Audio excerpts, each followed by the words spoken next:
पिछले एपिसोड में हमने देखा कि जब परी रेहान के कार में उसके साथ बच्चों को लेने स्कूल पहुंचती है तो देखती है कि अहाना युवराज की गोद में खिलखिलाकर हंस रही थी। युवराज को अहाना के साथ देखकर परी को बहुत ही ज़्यादा गुस्सा आ रहा था। ये आदमी दोबारा से यहाँ आ गया, आखिर ये चाहता क्या है। उसे इस तरह से खड़े हुए ख्यालों में डूबा हुआ देखकर रेहान उसके पास आया। उसकी आंखों के सामने चुटकी बजाते हुए बोला, ओ मैडम जी, कहाँ खो गई तुम। ये कहते हुए उसने परी का हाथ पकड़ लिया और गेट की तरफ बढ़ गया। जैसे जैसे वो दोनों गेट की तरफ बढ़ रहे थे वैसे वैसे परी के दिल की धड़कनें और भी ज़्यादा बढ़ रही थी। पता नहीं पर उसका दिल बहुत ही ज़्यादा घबरा रहा था। परी की नज़र युवराज पर जमी हुई थी। तभी रेहान की नज़र भी युवराज पर गई तो वो रुक गया। उसने युवराज की गोद में अहाना को देख लिया था। उसकी आंखें सिकुड़ गई। उसने परी से पूछा, ये तो अहाना है, इसके पास ये जो आदमी है ये कौन है। उसका सवाल सुनकर परी थोड़ी देर के लिए घबरा गई। तभी रेहान ने दोबारा से कहा, मुझे ऐसा क्यों लग रहा है जैसे मैंने इस आदमी को कहीं देखा है। परी कुछ कहना चाहती थी लेकिन उसके मुंह से शब्द ही नहीं निकल रहे थे। उसके रोंगटे खड़े हो गए थे। तभी उसे एक आवाज़ सुनाई दी, मम्मा। परी और रेहान एक साथ आवाज़ की दिशा में देखा तो दूसरी तरफ युवराज की नज़र भी रेहान और परी की तरफ गई। एक ठंडी हवा का झोंका गुजरा हो। परी को ऐसा महसूस हुआ जैसे उसका गला सूख रहा है। उसके सामने वाला इंसान उसे अपनी ठंडी नज़रों से ही मार देगा। युवराज के चेहरे पर किसी भी तरह की कोई एक्सप्रेशन नहीं थे, लेकिन उसकी खतरनाक आंखें अभी किसी की भी जान लेने के लिए काफ़ी थी। उसकी नज़रें तब तक परी और रेहान से नहीं हटी जब अहाना ने उसे कहा, पापा मुझे नीचे उतारिए, मुझे मम्मा और अंकल के पास जाना है। तो युवराज ने अपनी गर्दन हिलाई और वो अहाना को लेकर परी और रेहान की तरफ बढ़ गया। जैसे जैसे उसके पैर परी की तरफ बढ़ रहे थे, परी के दिल की धड़कन तेज़ होती जा रही थी। वो जितना ही गुस्सा युवराज के लिए दिल में लेकर बैठी थी, वो कहीं गायब सा हो गया। वो काफ़ी डरी हुई थी, जैसे किसी ने उसे गलती करते हुए पकड़ लिया हो। उसने युवराज की नज़रों का पीछा किया जो उसके हाथों पर थी।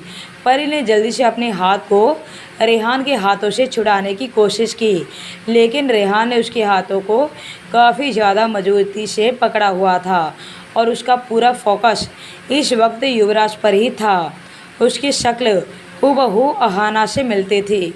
कहीं ना कहीं उसे भी शक हो गया था कि ये हो ना हो अहाना के ही पापा है। युवराज जब उसके पास पहुंचा तो अहाना ने चिल्लाना शुरू कर दिया, अंकल आ गए, अंकल आ गए। ये कहकर उसने रेहान की तरफ अपनी दोनों नन्ही बाजू को बढ़ा दी। रेहान का ध्यान युवराज से हटा और उसने अपने हाथ को अहाना को लेने के लिए बढ़ाया, लेकिन युवराज ने अहाना को नहीं छोड़ा। युवराज चिढ़कर रेहान को देख रहा था, जिसे देखकर उसकी बेटी इतनी ज़्यादा खुश हो रही थी। उसका बस चले तो वो उसे जिंदा ही गाड़ दे। उसने दोबारा से परी को देखा, जैसे वो कह रही हो, तुम्हें इसकी सज़ा ज़रूर मिलेगी। परी को अब बहुत ही ज़्यादा घबराहट होने लगी थी। वो इस इंसान को अच्छे से जानती थी, जिसके लिए किसी इंसान को मारना एक खेल हो। ऐसा ना हो कि वो रेहान को कोई नुकसान पहुंचा दे। अहाना ने मासूमियत के साथ युवराज को देखा और कहा, पापा मुझे अंकल के पास जाना है। नहीं, युवराज ने सख्ती से जवाब दिया। अहाना ने रोने वाला शक्ल बना लिया। अरे तुम होते कौन हो बच्चे को मना करने वाले, रेहान ने कहा और फिर उसने अपनी हाथ आगे बढ़ा दिया, लेकिन युवराज उसको खा जाने वाली नज़रों से देख रहा था। उसने और भी ज़्यादा अपनी बेटी को खुद से सटा लिया। अहाना ने कहा, पापा मुझे अंकल के पास जाना है। अब युवराज को गुस्सा आने लगा। उसने थोड़े गुस्से वाले आवाज़ में अहाना को डांटने के लहजे में कहा, चुप हो जाओ। लेकिन अहाना उसकी ऊंची आवाज़ सुनकर डर गई और उसने और भी ज़ोर से रोना शुरू कर दिया। परी का डर अपनी बेटी को रोते हुए देखकर तुरंत गायब हो गया। वो गुस्से से आगे बढ़ी और अहाना को युवराज से छुड़ाते हुए कहा, छोड़ो मेरी बेटी को, तुम्हारी हिम्मत भी कैसे हुई मेरी बेटी को रुलाने की। युवराज ने वापस अपनी बेटी अहाना को ले लिया, उसकी कमर से उसे पकड़ते हुए खुद के करीब कर लिया और एक कठोर आवाज़ में एक एक शब्द पर जोर देते हुए कहा, मेरी सब्र का इंतहा मत लो, वरना मैं सब कुछ तबाह कर दूंगा। ये उसकी वार्निंग ही नहीं थी, बल्कि वो असलियत में ऐसा कर भी सकता था। इस बात को परी अच्छे से जानती थी। रेहान ने आगे बढ़कर परी की बाजू को पकड़ लिया और युवराज को देखते हुए कहा, हे मिस्टर, तुम जो भी हो, मैं तुम्हें नहीं जानता, लेकिन तुम्हें इसका अंजाम भुगतना होगा। युवराज ने उसकी पूरी बात को इग्नोर किया, क्योंकि उसकी नज़र अभी तक उसके उस हाथ पर थी जिससे उसने परी की बाजू पकड़ी हुई थी। परी ने झट से रेहान की पकड़ से अपनी बाजू छुड़ाई और युवराज से बोली, यहाँ तमाशा क्रिएट करना बंद करो। मैं तमाशा क्रिएट कर रहा हूँ या तुम? शरेआम एक अनजान आदमी का हाथ पकड़कर मेरे बच्चों के सामने आ रही हो, तो मैं इसे क्या समझूँ? जैसे ही युवराज ने कहा तो रेहान को झटका लगा। अपनी बेटी को रोता हुआ देखकर परी को युवराज के ऊपर बहुत ज़्यादा गुस्सा आ रहा था। उसने उसके बात को पूरी तरह से इग्नोर किया जो युवराज ने उसे अभी अभी कहा था। उसने गुस्से से युवराज से अहाना को ले लिया और उसके सिर पर प्यार से हाथ फेरते हुए कहा, कोई बात नहीं, चुप हो जाओ मेरे बच्चे। उसके बाद उसने युवराज की तरफ देखा जो उसे ही घूर रहा था। उसने गुस्से में बोलना शुरू किया, तुम समझते क्या हो खुद को? तुम्हारी हिम्मत भी कैसे हुई मेरी बेटी को रुलाने की? तुम्हारा मेरे बच्चों के ऊपर कोई हक नहीं, ना ही तुम उनकी खुशी में शामिल हो सकते हो और ना ही तुम्हें ये हक है कि तुम उन्हें डांटो या रुलाओ। रेहान को अब तक सब कुछ समझ में आ चुका था। उसे पता लग चुका था कि ये आदमी कोई और नहीं बल्कि अहाना और अयान के ही पापा है। लेकिन वो ये भी देख सकता था कि परी इस आदमी को बिल्कुल भी पसंद नहीं करती। ये आदमी जानबूझकर उसके लाइफ में आने की कोशिश कर रहा है।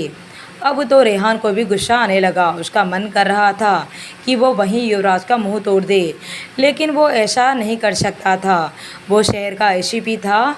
वो इस तरह की काम करके खुद की इमेज को बिगाड़ना नहीं चाहता था। इसलिए उसने अपने गुस्से को कंट्रोल किया और युवराज से कहा, देखो तुम जो भी हो, एक बात तुम समझ लो कि तुम और परी अब एक साथ नहीं हो। इसलिए तुम्हारे लिए अच्छा यही होगा कि तुम इनसे दूर रहो, वरना मैं तुम्हारा वो हाल करूँगा जो तुमने कभी सोचा भी नहीं होगा। युवराज की मुट्ठी आपस में कस गई। परी को एहसास हुआ जैसे वो सांसें लेना भूल गई हो। उसने धीरे से रेहान को चुप रहने का इशारा किया, लेकिन रेहान कहाँ चुप रहने वालों में से था। उसने अपनी बात को आगे बढ़ाते हुए कहा, एक और बात, तुम्हें बस परी से ही नहीं बल्कि बच्चों से भी दूर रहना है। परी ने तो अब अपना सिर पीट लिया। अहाना ने अपनी प्यारी सी छोटी आंखों से टुकुर टुकुर रेहान को देख रही थी। उसने अपनी प्यारी सी आवाज़ में कहा, अंकल वो पापा है, वो हमसे दूर क्यों रहेंगे? इतने टाइम के बाद तो वो हमसे मिले हैं। अहाना बोलते बोलते उदास हो गई। उसे सचमुच अपने पापा बहुत पसंद आए थे। वो अपने पापा को दोबारा से खोना नहीं चाहती थी। रेहान बच्चे के दिल की दुविधा को अच्छे से समझता था। आखिर कौन बच्चा नहीं चाहता कि उसके पापा उसके साथ रहे, लेकिन रेहान बिल्कुल भी नहीं चाहता था कि कोई भी परी को परेशान करे। इसलिए उसने अहाना को समझाते हुए कहा, देखो बच्चा, अभी तुम इन बातों को समझने के लिए छोटी हो। वो इतना ही बोल पाया था कि यहाँ युवराज के सब्र का बांध टूट गया। वो रेहान को मारने के लिए जैसे ही आगे बढ़ा, परी बीच में आ गई। युवराज, ये तुम क्या करने की कोशिश कर रहे हो? युवराज ने परी को अपने आगे से हटाने के लिए हाथ आगे बढ़ाया, लेकिन परी ने उसका हाथ पकड़ लिया। तुम ऐसा कुछ नहीं करोगे, समझे? युवराज का चेहरा जो थोड़ी देर पहले आग उगल रहा था, अब वो नॉर्मल हो चुका था। वो हल्का सा मुस्कुराया। उसने परी की ओर देखते हुए कहा, तुम अगर ऐसे ही हाथ पकड़ कर रखोगी तब तक के लिए मैं इस आदमी को कुछ नहीं करूँगा, लेकिन अगर तुमने मेरा हाथ छोड़ दिया तो तुम अच्छे से जानती हो मैं इसका क्या हाल कर सकता हूँ। परी ने जब ये देखा कि उसने युवराज का हाथ पकड़ा हुआ है तो उसने जल्दी से उसके हाथ को छोड़ दिया। लेकिन युवराज फिर से आगे बढ़ा तो परी डर गई। उसने जल्दी से फिर से युवराज का हाथ पकड़ लिया। वो जानती थी कि अगर युवराज का हाथ उसने छोड़ दिया तो वो रेहान को जान से ही मार देगा। यहाँ रेहान हैरानी के साथ परी को देख रहा था। उसे समझ में नहीं आ रहा था कि आखिर परी इस आदमी की बातें क्यों सुन रही है। क्या वो इस आदमी से इतना डरती है? क्या वो उसे यानी कि रेहान को इतना कमज़ोर समझती है जो वो इस आदमी से लड़ाई नहीं कर सकता? उसे परी के ऐसे बिहेवियर से काफ़ी दुख हो रहा था। उसने परी से कहा, परी तुम मुझे इस लायक नहीं समझती हो क्या? क्या मैं इस आदमी से लड़ाई करके जीत नहीं सकता? परी को महसूस हुआ कि वो इन दोनों के बीच फंस चुकी है, लेकिन इस वक्त उसे ही कुछ करना होगा, नहीं तो मामला बिगड़ सकता है। उसने रेहान को समझाते हुए कहा, रेहान ऐसा कुछ नहीं है। तो रेहान ने कहा, फिर कैसा है? तुम अभी के अभी इस आदमी के हाथ को छोड़ो। एक सर्द हवा का झोंका एक बार फिर परी के चेहरे से होकर गुजरा। उसे महसूस हुआ कि युवराज का हाथ उसकी कलाई पर मजबूत होता जा रहा है। वो अपने गुस्से को कंट्रोल करने की कोशिश कर रहा था। तभी एक बच्चा दौड़ते हुए परी के पास आया और बोला, आंटी आंटी वो देखिए, आपका बेटा किसी दूसरे बच्चे को मार रहा है, आप खुद जाकर देखिए। परी ने युवराज का हाथ छोड़ा और उस तरफ जाने लगी जिस तरफ उस बच्चे ने इशारा किया था। रेहान भी उसके साथ चलने लगा। तभी अहाना ने कहा, मम्मा पापा तो पीछे ही रह गए। तभी परी ने अपना सिर पीट लिया। वो इस शैतान को कैसे भूल गई। वो जल्दी से पीछे मुड़ी तो युवराज उसे ही घूर रहा था। फिर उसने अपने उस हाथ को देखा जिसे परी ने छोड़ा था। उसके बाद उसकी नज़र रेहान के ऊपर चली गई। क्या मुसीबत है, परी ने धीरे से कहा। उसके बाद वो फिर से युवराज के पास आई, गुस्से से उसके हाथ को पकड़ लिया और किसी बच्चे की तरह उसे खींचकर ले जाने लगी। युवराज भी किसी आज्ञाकारी बच्चे की तरह उसके पीछे पीछे चलने लगा।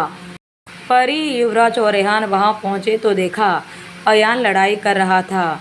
परी ने अभी भी युवराज का हाथ पकड़ा हुआ था, लेकिन जैसे ही उसने अयान को मिट्टी से लथपथ देखा तो उसने युवराज का हाथ छोड़ दिया और तुरंत अयान के पास चली गई। परी ने जाकर उस शैतान से बच्चे को एक तमाचा जड़ दिया। अयान के छोटे से गाल पर उसके उंगलियों के निशान रह गए। जब परी ने अपनी गर्दन ऊपर उठाकर ऊपर देखा तो युवराज से उसकी नज़र मिल गई। युवराज को इतने गुस्से में देखकर परी डर गई। वो कुछ नहीं बोल पाई। वैसे तो परी बच्चे को और भी ज़्यादा मारना चाहती थी, लेकिन बीच में ही रेहान आ गया और वो बोला, परी ये तुम क्या कर रही हो? बेटा है वो तुम्हारा। ये कहकर उसने अयान को गोद में उठा लिया। अयान ने बिना डरे परी को देखा, फिर अपनी गर्दन रेहान के कंधे पर टिका दिया जैसे वो बहुत ही शरीफ हो और उसने तो कुछ किया ही ना हो। जैसे ही उसने अपनी गर्दन पीछे की ओर किया तो उसकी नज़रें युवराज की नज़रों से जा मिली, जो उसे ही देख रहा था। युवराज को देखकर अयान की आंखें छोटी हो गई। परी ने जैसे तैसे करके अपने गुस्से को कंट्रोल किया और कहा, बहुत तमाशा हो गया, अब घर चलो। तभी रेहान का फ़ोन बजा। उसे अर्जेंटली कहीं बाहर जाना था। वो वहाँ से जाना तो नहीं चाहता था। वो युवराज को परी के पास अकेला नहीं छोड़ सकता था। परी ने जब रेहान का उतरा हुआ चेहरा देखा तो उसे तुरंत समझ में आ गया कि कुछ तो है। इसलिए उसने रेहान से पूछा, क्या हुआ रेहान? कुछ नहीं, बस कुछ काम आ गया था। मैं पहले तुम्हें ड्रॉप कर देता हूँ, फिर चला जाऊँगा। रेहान ने युवराज को नफरत भरी निगाहों से देखते हुए कहा। परी ने जवाब दिया, नहीं तुम जाओ, हमें ड्रॉप करने में तुम्हें वक्त लगेगा। लेकिन रेहान ने कहा तो परी ने दोबारा से कहा, लेकिन कुछ नहीं, तुम जाओ, मैं कैब से चली जाऊंगी। रेहान ने पहले तो मना किया, लेकिन परी के कहने पर उसके बाद उसे जाना ही पड़ा। इतने में युवराज भी वहां आ गया, जो कुछ ही देर पहले अपनी फ़ोन कॉल को पिक करने के लिए वहां से कुछ ही दूर पर गया हुआ था। रेहान ने एक नज़र उसे घूरा, फिर परी से कहा, कैब से ही जाना। हाँ, तुम हमारी चिंता मत करो, परी बोली और फिर रेहान वहाँ से चला गया। उसके जाने के बाद युवराज ने कहा, उसकी किस्मत कितनी अच्छी है जो ये पहले ही चला गया, वरना तो। इतना कहकर ही वो रुक गया। परी ने उसकी बातें सुन ली। उसे पहले से ही इस चीज़ का डर था कि जिस तरह युवराज ने आदित्य का हाल किया था, उस तरह से वो कहीं रेहान के साथ कुछ गलत ना कर दे। वैसे तो उसे रेहान के काबिलियत पर पूरा भरोसा था, लेकिन उसके सामने खड़ा ये आदमी बेहद ही खतरनाक और चालाक था। इस शैतान को हराना मुश्किल ही नहीं, नामुमकिन है। परी ने अब मन में ठान ही लिया कि वो युवराज को सज़ा दिलाकर ही मानेगी। बेशक वो इस आदमी से प्यार करती है, लेकिन प्यार अपनी जगह। युवराज ने कानून के खिलाफ जाकर जो भी अपराध किए हैं, वो अपनी जगह। वो अपने ख्यालों से बाहर आई तब तक युवराज उससे दूर जा चुका था। उसने जल्दी से इधर उधर देखा। उसे एहसास हुआ कि युवराज उसके दोनों बच्चों को लेकर जा चुका है। वो जल्दी से उसके पीछे भागी। उसने देखा तो युवराज अहाना को कार में बिठा रहा था और अयान अपने नन्हे से हाथों से युवराज का हैंडमेड लिमिटेड एडिशन का सूट पकड़ा हुआ था। अयान बार बार उसके सूट के कोने को पकड़कर बोल रहा था, छोड़ो मेरी बहन को, आप उसे कहाँ लेकर जा रहे हो। युवराज ने कोई जवाब नहीं दिया। उसने उसे भी ऊपर उठाया और कार में बिठा दिया। अयान की भौहें तन गई, लेकिन इस बार अयान खुश था क्योंकि अब वो अपनी बहन के साथ बैठा हुआ था। नहीं तो पहले तो उसे लगा कि युवराज उसकी बहन को किडनैप करके कहीं ले जा रहा है। उसने तो अपनी मम्मा को भी आवाज़ दी थी, लेकिन उसकी मम्मा अपनी ही ख्यालों में गुम थी, जिससे वो और भी ज़्यादा घबरा गया था। युवराज ने आगे का दरवाज़ा खोला और परी से कहा, बैठो। परी की भौहें तन गई। वो बोली, आखिर तुम्हारी प्रॉब्लम क्या है। युवराज ने इस बार कुछ नहीं कहा। अपना फ़ोन निकाला और एक नंबर डायल करके किसी से कहा, एसीपी को ख़त्म कर दो। ये सुनते ही परी के रोंगटे खड़े हो गए। उसे इस आदमी के ऊपर काफ़ी ज़्यादा गुस्सा आ रहा था, लेकिन ये आदमी सच में रेहान को बड़ी ही आसानी से मार सकता था। परी ने युवराज को उंगली दिखाते हुए कहा, तुम्हें अब मैं छोड़ूंगी नहीं। इसके बाद वो चिढ़कर गाड़ी में बैठ गई। युवराज ने दोबारा से फ़ोन में कहा, अभी रहने दो। युवराज भी कार में बैठ गया। वो खुद कार ड्राइव कर रहा था। उसके पीछे भी एक और गाड़ी आ रही थी, जिसमें रोहित और उसके कुछ और आदमी बैठे हुए थे। अयान की नज़रें युवराज को ही घूर रहे थे। युवराज ने भी बैक व्यू मिरर से अयान को देखा और कहा, तुमने उस लड़के को गलत तरह से शॉट मारा। अगर तुम उसकी बाजू को पकड़कर उसकी ठुड्डी पर वार करते तो वह खड़ा ही नहीं हो पाता। तुम्हें अभी बहुत कुछ सीखने की ज़रूरत है। मैं बहुत ही जल्द कुछ करता हूँ। जैसे ही युवराज ने कहा, अयान की नज़रें थोड़ी हल्की हो गई। उसने कहा, लेकिन वो मेरा सबसे अच्छा शॉट है। ये सुनकर परी का मुंह खुला का खुला रह गया। अब आगे की कहानी सुनने के लिए बने रहिए माई डेंजरस लवर पर।